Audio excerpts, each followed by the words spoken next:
ప్రభునందు ప్రియమైన దేవుని బిడ్డలకు మన ప్రభైన యేసుక్రీస్తు నామున శుభములు కలుగునుగాక.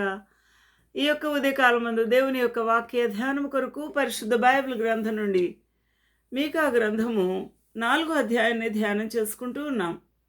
మీకా గ్రంథం 4వ అధ్యాయము 7వ వచనంలో, యెహోవా సీయోను కొండయందు ఇప్పటి నుండి శాశ్వత కాలం వరకు వారికి రాజుగా ఉండును అనే ఈ యొక్క అద్భుతమైన వాగ్దానము రానున్న కాలంలో ప్రభు నెరవేర్చబోతూ ఉన్నాడు. హల్లెలూయా, దేవునికి మహిమ కలుగునుగాక. అనగా ఈ శాశ్వత కాల పరిపాలన, దేవుని యొక్క రాజ్య పరిపాలన, దేవుని యొక్క ప్రజలకు ప్రభువు అనుగ్రహించబోతూ ఉన్నాడు. ఇది యెరూషలేము హెడ్ క్వార్టర్గా సియోను కొండ శిఖరము మీద సింహాసన ఆసీనుడై ఆయన శాశ్వత కాలము వరకు వారికి రాజుగా పరిపాలన చేయబోతూ ఉన్నాడు. చాలా అద్భుతమైన సంగతి. Hallelujah. I will make her that halted a remnant, అనగా శేషముగా ఉన్నవారిని, ఆ యొక్క శేషముగా ఉన్నవారిని ఆయన బలమైన జనముగా చేయబోతూ ఉన్నాడు. అనగా అభివృద్ధి చేయబోతూ ఉన్నాడు. వారు మల్టిప్లై అయిపోతారు. ఆయన బలమైన జనముగా చేసినప్పుడు ఎవరైనా ఆపగలరా? ఆయన మహత్తు గల దేవుడు. అందువల్ల ఆయన బలమైన జనముగాను, దూరమునకు వెళ్ళగొట్టబడిన వారిని బలమైన జనముగాను నేను చేతును అని ఇక్కడ వ్రాయబడి ఉంది. యెహోవా సీయోను కొండయందు ఇప్పటి నుండి మొదలుకొని శాశ్వత కాలం వరకు, ఎవర్ అండ్ ఎవర్, శాశ్వత కాలం అనగా ఎవర్ అండ్ ఎవర్. హల్లెలూయా, దేవునికి మహిమ కలుగునుగాక. కాబట్టి ఆయన రాజ్య పరిపాలన ఆ విధంగా శాశ్వత కాలము ఉండబోతూ ఉంది. అది తన ప్రజలైన ఇశ్రాయేల్ వారికి మరియు విశ్వాసము ద్వారా కుమారులుగా అంగీకరించబడిన ఆ యొక్క పిల్లలకు ఆ ప్రభు అనుగ్రహించ ఉన్నాడు. ఆయన యొక్క సన్నిధిని మనము అనుభవించే భాగ్యము ప్రభు ఇవ్వబోతూ ఉన్నాడు. దేవునికి మహిమ ఘనత ప్రభావం కలుగునుగాక. ఇక్కడ దేవుని యొక్క ప్రత్యక్షతలు సియోను కుమార్తె అని కూడా పిలుస్తూ ఉన్నాడు. సియోను కుమార్తె అనగా సుందరవతి, అనగా ఆ యొక్క పెండ్లి కుమార్తె, ఆయన కొరకు ఏర్పాటు చేయబడిన కుమార్తె అని అర్థం. కాబట్టి ఈ యొక్క వధువు, ఈ యొక్క సియోను కుమార్తె, పర్వతమా మునుపటిలాగున యెరూషలేము కుమార్తె మీద నీకు ప్రభుత్వము కలుగును. అనగా ఇశ్రాయేలు ప్రజలారా, మీకు ఈ యొక్క సియోను పర్వతం మీద నుండే మీకు ప్రభుత్వము ఆయన రారాజుగా చేయబోతున్నాడు అని అర్థము ఇస్తూ ఉన్నది. కాబట్టి మందల గోపురమా అనగా సియోను పర్వతము దేవుని యొక్క ఇశ్రాయేలు ప్రజల యొక్క పరిశుద్ధ జనాంగము యొక్క గోపురము, ఆ సియోను కుమార్తె యొక్క పర్వతము. ఎంత బాగుందండి! అట్టి ఆ పర్వతమునకు శోభ, అంత గొప్ప వైభవము ప్రభు వారికి అనుగ్రహించా ఉన్నాడు. దేవునికి మహిమ కలుగునుగాక. అందుకనే సియోను కుమార్తె, నీవెందుకు కేకలు వేయచూ ఉన్నావు? నీకు రాజు పోవటం వలననే కదా. అనగా ఇశ్రాయేల్ వారికి రాజు లేడు. అనగా ఇది భౌతికమైన రాజు కాదు, కానీ ఆయన ఆత్మీయ బిడలైన పరిశుద్ధులైన ఇశ్రాయేల్ వారికి, విశ్వాసులకు రాజు లేకపోవటం వలనే వారు ఆ ప్రభువును పొందనందువలననే కదా వారు దిక్కులేని వారుగా అయిపోయారు. వారు వేదన పడుతూ ఉన్నారు.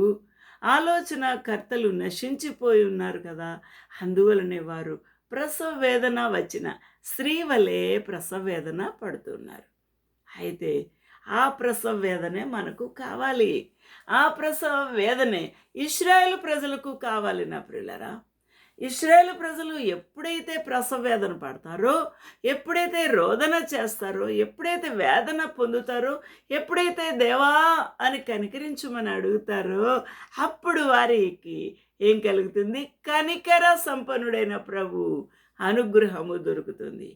ఆయన మరలా జాలి పడతాడు, మరలా కనికరము చూపిస్తాడు, మరలా ఆయన వారికి సహాయం చేయ మనస్సు తిప్పుకుంటాడు. హల్లెలూయా! దేవునికి మహిమ కలుగును గాక. అందువలన సీయోను కుమారి ప్రసూతి స్త్రీ వలె నీవు వేదన పడి ప్రసవించు. నువ్వు ప్రసవించు. నీవు పట్టణం విడిచి బయట వాసం చేతు.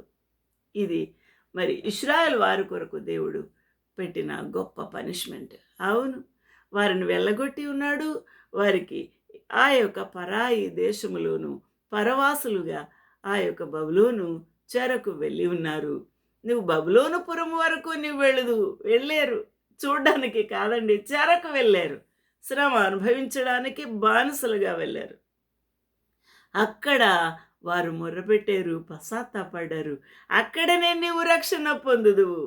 అక్కడ రక్షణ కలిగింది. దేవునికి మహిమ కలుగును గాక. అక్కడనే యెహోవా శత్రువుల చేతిలో నుండి నిన్ను విమోచించును. హల్లెలూయా! ఆ యొక్క బబులోను చెర నుండి, బబులోను రాజు యొక్క చెర నుండి ప్రభు విముక్తి చేసి ఉన్నాడు. హల్లెలూయా! దేవునికి మహిమ ఘనత ప్రభావం కలుగును గాక. మనము చూచుచుండగా సీయోను అపవిత్రపరచబడును గాక అని చెప్పుకొనుచు జనులు అనేకులు నీ మీదికి కూడి వచ్చి ఉన్నారు. మరి ఇశ్రాయేలు ప్రజలు పరిశుద్ధులు. వారు మరి అపవిత్రులైపోవాలి అని దుష్టులు అనేక మంది అన్యజనులు కోరుకుంటూ ఉన్నారు. అనగా వారి మీదికి ఎగబడ్డారు. ఆ విధంగా వారిని ఏం చేస్తున్నారు? అపవిత్రపరచాలని వారు మూకుమ్మడి దాడి చేశారు. కళ్ళెములో ఒకడు పనులు కూర్చున్నట్టు యెహోవా వారిని సమకూర్చును. అయినా శత్రువుల బారి నుంచి ప్రభువు వారిని సమకూర్చబోతూ ఉన్నాడు. అయితే వారు ఆయన తలంపులు తెలుసుకొనకున్నారు. దేవుని యొక్క ప్రణాళిక, దేవుని యొక్క ఉద్దేశము వారు గ్రహించకుండా ఉన్నారు.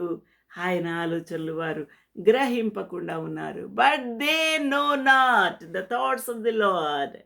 అవును, నీ పట్ల దేవునికి ఏ ఆలోచన ఉందో, ఏ తలంపులు ఉన్నాయో, ఏ ప్రణాళిక ఉందో, ఏ విధంగా నిన్ను ఎత్తి పట్టాలనుకున్నాడో, ఏ విధంగా నిన్ను స్థిరపరచాలనుకున్నాడో, ఏ విధంగా నిన్ను రక్షించాలనుకున్నాడో, ఏ విధంగా నిన్ను విమోచించాలనుకున్నాడో, విడుదల చేయాలనుకున్నాడో నీవు ఎరగవు, గ్రహించలేవు. ఆయన మనసులో ఉన్న ప్రణాళికను నువ్వు గ్రహించుటకు నీ హృదయము ఏమైపోయింది? కఠినమైపోయింది, పాపము చేత నింపబడి ఉన్నది. అందువలన నువ్వు తెలుసుకొనకున్నావు ఆయన తలంపులు. వారు ఆయన తలంపులను ఎరగకున్నారు, తెలుసుకొనకున్నారు. ఆయన ఆలోచన వారు గ్రహింపకున్నారు. ఎందుకంటే వారు మందులైపోయినారు. వారి హృదయము ఆ యొక్క స్టోనీ హార్ట్గా, అనగా రాతి హృదయముగా ఉంది.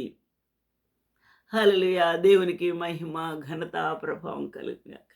ఈ యొక్క ఉదయకాల సమయమందు చూద్దాం. దేవుడు మెత్తని హృదయము మనకు అనుగ్రహిస్తేనే తప్ప నువ్వు దేవుని యొక్క తలంపులను, దేవుని యొక్క ఆలోచనలు, దేవుని యొక్క ప్రణాళికలను గ్రహించలేవు. నా ప్రియమైన వాళ్ళరా, ఈ రోజున ఆలోచన చేద్దాము. సీయోను కుమారి అనగా ఇశ్రాయేల్ వారలారా, ఆయన తలంపులు మీరు తెలుసుకోనకున్నారు. ఈ దినాల్లో కూడా ప్రజలు దేవుని యొక్క చిత్తాన్ని గ్రహించలేకపోతూ ఉన్నారు. దేవుని యొక్క ప్రేమను గ్రహించలేకపోతున్నారు.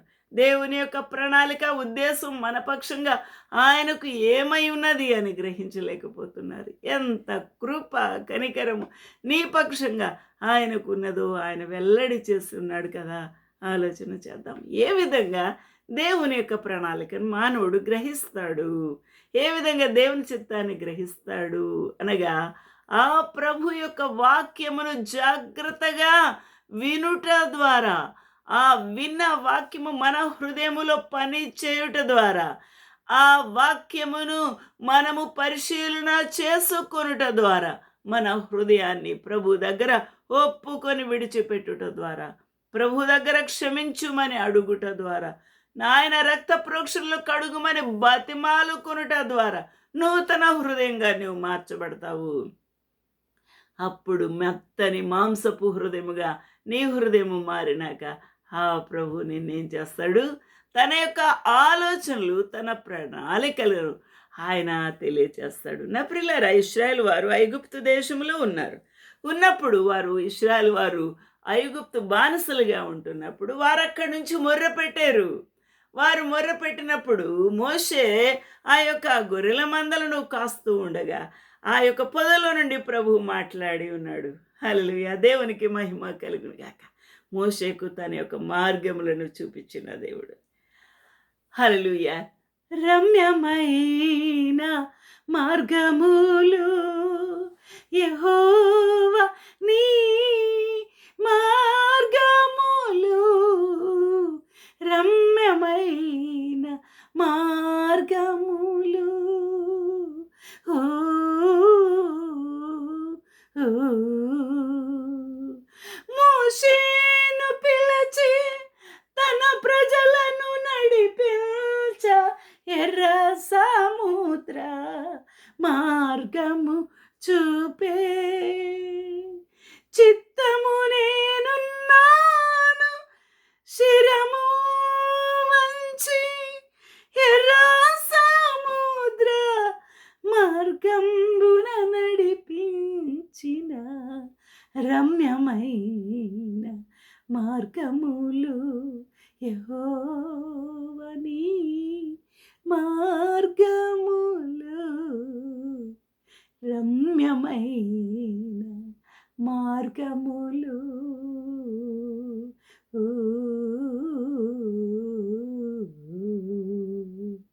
అవును, ఆయన తలంపులు, ఆయన మార్గములు, ఆయన ప్రణాళిక రమ్యమైనవి. మోషేకు దేవుడు తన మార్గములు చూపించాడు, తన యొక్క తలంపులు, ప్రణాళిక తెలియజేశాడు. నీవు దేవుని యొక్క బిడ్డవై, దేవుని యొక్క చిత్తం నెరగాలన్న అభిలాష కలిగిన దానివై నీ హృదయం తెరిచినప్పుడు ఆ ప్రభు నీతో మాట్లాడతారు. ఆయన చిత్తము నీకు తెలియజేస్తారు, ఆయన మార్గము నీకు చూపిస్తారు, నిన్ను అందులో నడిపిస్తారు. ఆయన ఆలోచన వారు గ్రహింపకుండా ఉన్నారు. దేవునికి మహిమ కలుగును గాక. But they know not the thoughts of the lord, neither understand they his counsel, for he shall gather them as the sheaves into the floor. ఆయన వారిని ఎలాగా సమకూర్చబోతున్నారు? కళ్ళములో ఉన్న పనలు, ఒకడు కూర్చున్నట్టు కళ్ళములో పనల్ని ఏం చేస్తాడు? ఆ యొక్క కళ్ళములో కూరుస్తాడు, దగ్గరికి చేస్తాడు. ఆ విధంగా ఆ ప్రజలందరినీ కూడా ఆయన పర్వతమునకు, యెరూషలేము మందిరమునకు, యెరూషలేము పట్టణమునకు, ఆయన సన్నిధికి వారిని సమకూర్చుకుంటాడు. హల్లెలూయా! దేవునికి మహిమ కలుగును గాక. అట్టి దేవుని యొక్క ప్రణాళిక ఈ యొక్క ఇశ్రాయేలు ప్రజలు గ్రహించకుండా ఉన్నారు. మనము కూడా గ్రహించకుండా ఉన్నాము. నా ప్రియులరా, ఆలోచన చేద్దాం. దేవునికి ఆయాసకరం. అట్టి జీవితం మనకు ఉండకుండా ప్రభు చిత్తాన్ని ఎరిగే వారముగా మన హృదయము తెరుచుకొని ప్రభు చిత్తమునకు లోబడదాము. ఆయన ప్రణాళికను గమనిద్దాము. మన హృదయ కాఠిన్యము నుంచి దేవుని సన్నిధిలో ఒప్పుకుంటూ, సరిచేసుకుంటూ మన బ్రతుకును ఆయనకు అప్పగించుకుందాం. అప్పుడు ప్రభు నీతో మాట్లాడతాడు, నిన్ను ఆయన చిత్తములో నిలబెట్టుకుంటాడు. ప్రభు నీకు సహాయం చేయనుగాక. ఆమేన్, ఆమేన్.